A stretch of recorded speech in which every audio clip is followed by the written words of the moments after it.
تو نفس برائی کی طرف آمادہ کرتا ہے، کیا مطلب؟ اس کا مطلب یہ ہے کہ نفس دنیا کی طرف آمادہ کرتا ہے۔ خالص دنیا کے خیال میں رہنا یہ بہت بڑی برائی ہے، بہت بڑا جرم ہے، خالص دنیا کے خیال میں زندگی گزارنا، کیونکہ انسان تو جانور نہیں ہے نا۔ اللہم صلی علی سیدنا محمد وعلی آل سیدنا محمد بعدد کل ذرۃ مئۃ الف الف مرۃ۔ سامعین و ناظرین کرام، السلام علیکم ورحمۃ اللہ وبرکاتہ۔ آج کا ہمارا موضوع نفس کی کیفیات ہے۔ دیکھیں، یہ ایک بہت اہم سوال ہے اور اس کا تعلق حقیقت سے ہے، اور عام طور پہ تو ہم لوگ نفس کی کیفیات یا اس پہ بات ہی نہیں کرتے، جو کہ کرنی چاہیے، کیونکہ نفس جو ہے ایک قوت ہے۔ اس کے بارے میں ہم نے بات سمجھنی بھی ہے اور کرنی بھی چاہیے۔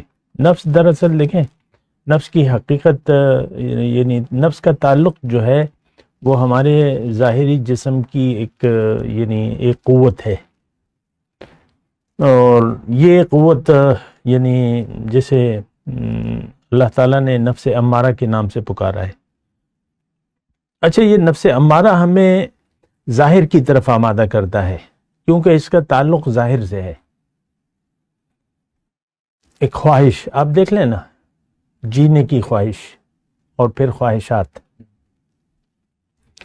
تو اس کا ایک بات تو یہ نوٹ کر لیں کہ یہ تعلق اس کا ظاہر سے ہے، یہ ظاہر کا نچوڑ آپ اسے کہہ سکتے ہیں، خلاصہ، ظاہری قوتوں کا ایک خلاصہ، ایک نفس۔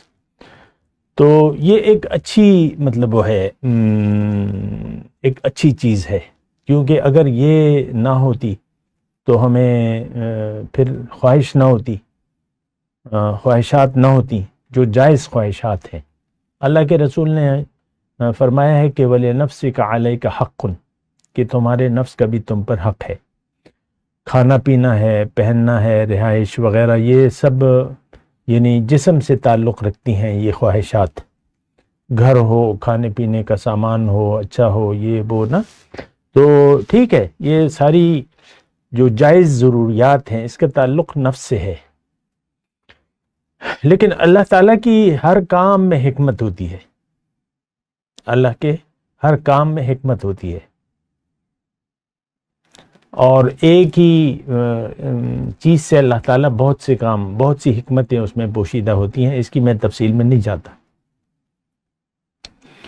تو اچھا، اب یہ نفس جو ہے، یہ ایک تو آپ کو جائز یعنی زندگی کے بارے میں کہتا ہے کہ تم میری ضروریات پوری کرو۔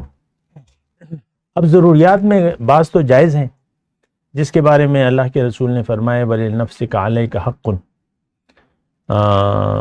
کہ نفس پر تمہارا حق ہے، میں نے آپ کے ظاہر جسم کا تم پر حق ہے، اس کو خوراک دو، اس کو پانی، کپڑا، مکان، جو بھی اس کی وہ ہیں، اس کو پوری کرو۔ تو بہرحال اس کی میں تفصیل میں نہیں جاتا، لیکن میں نے جیسے کہ آپ کو کہا کہ اللہ تعالیٰ کے ہر کام میں، ہر فعل میں ایک حکمت ہوتی ہے۔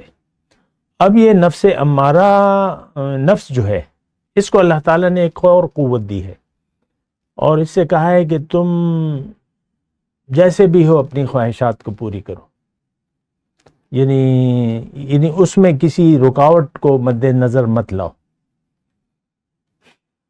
اچھا، پھر نفس کی ایک خاصیت یہ ہے کہ یہ انسان کو ظاہر کی طرف توجہ دلاتا ہے کہ یہی زندگی ہے، کھاؤ پیو عیش کرو، جیسے بھی ہو، اچھا کماؤ، اچھا رہو، اچھا جو بھی ہے۔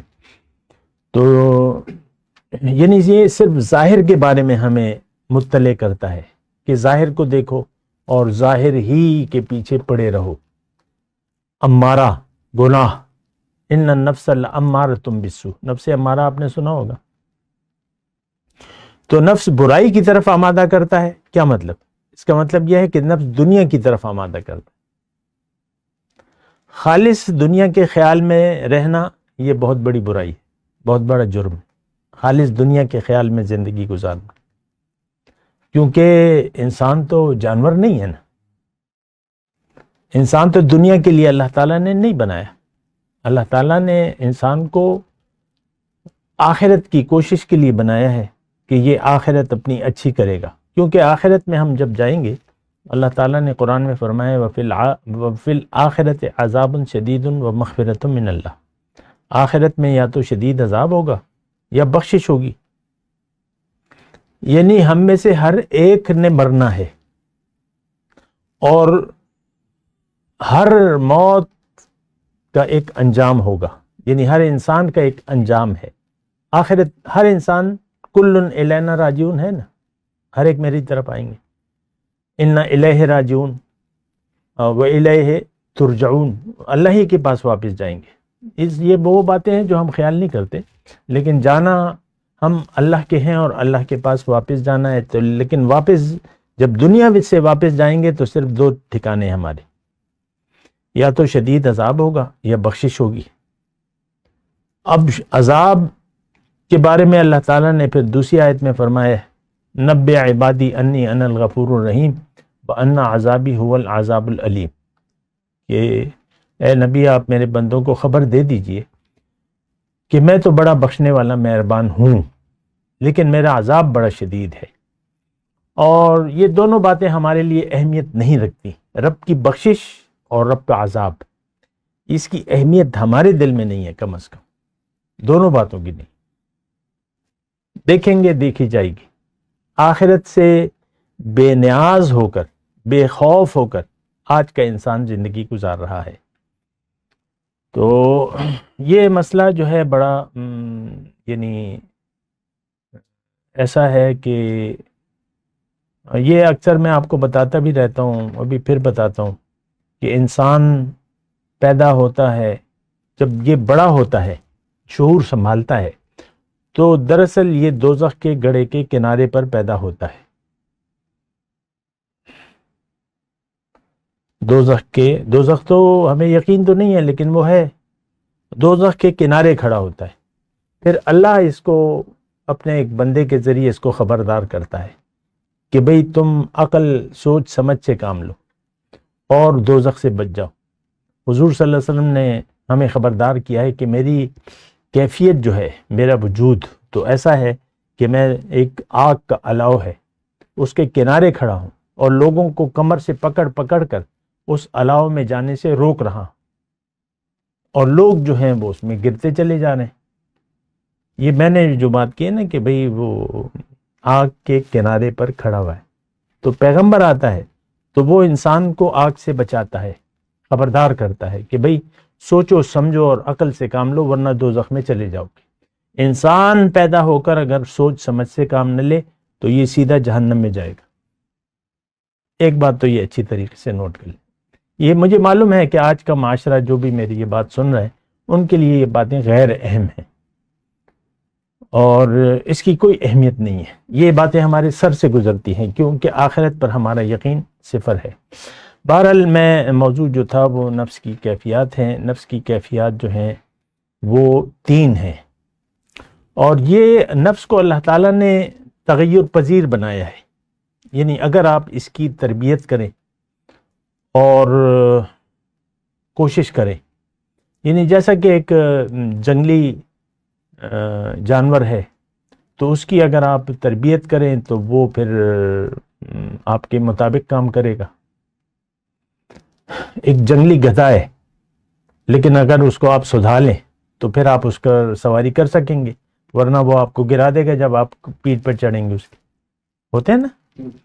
اسی طرح ہر ایک ہوتا ہے، ہماری جو جانور ہیں تو یہ تو جنگلی ہوتے ہیں، تو آہستہ آہستہ وہ مختلف ترکیبیں ہوتی ہیں کسانوں کی یا جو بھی ہے تو اس کو سدھا لیا جاتا ہے۔ گھوڑا کبھی بھی، جنگلی گھوڑا کبھی بھی آپ کو اپنی پیٹھ پر نہیں سوار ہونے دے گا، لیکن جب آپ اس کو سدھار لیں تو پھر آپ اس پہ سواری کریں۔ اسی طرح نفس جو ہے یہ دراصل ایک سواری ہے، اگر آپ اس کو سدھائیں گے نہیں تو یہ آپ کو جہنم میں لے جائے گا،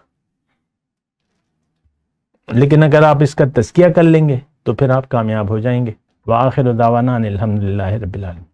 مولاي صل وسلم دائما ابدا على حبيبك خير الخلق كلهم